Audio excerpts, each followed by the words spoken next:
quel est le point commun entre un porte-avions et la série Friends? La puissance américaine. Allez, on décortique ça.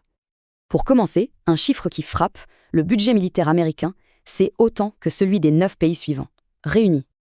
Du coup, la question qu'on se pose, c'est jusqu'où va vraiment l'influence américaine aujourd'hui? Commençons par ce qui se voit le plus, la force militaire. C'est ce qu'on appelle le hard power. Ce discours de Truman, en 1947, marque un tournant. Fini l'isolationnisme, l'Amérique devient le gendarme du monde.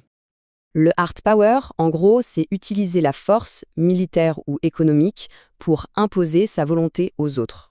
Et cette force, elle est partout. Des bases militaires, des flottes sur toutes les mers, l'OTAN et même dans l'espace.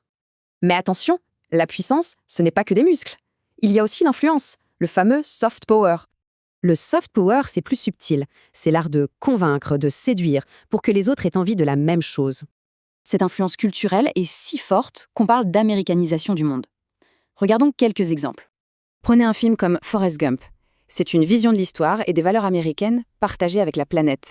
Ou une série comme Friends qui a exporté l'American Way of Life. Et l'anglais, au passage.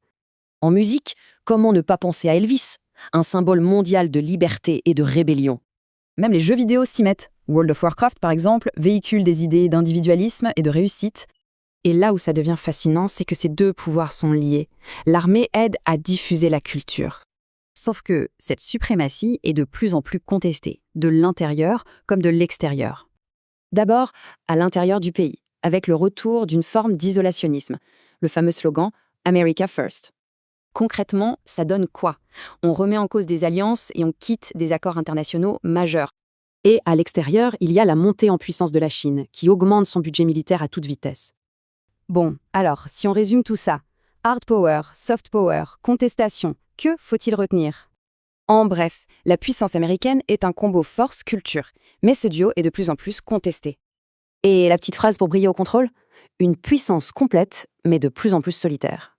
Ce qui nous amène à la question finale, est-ce que le monde de demain sera forcément multipolaire?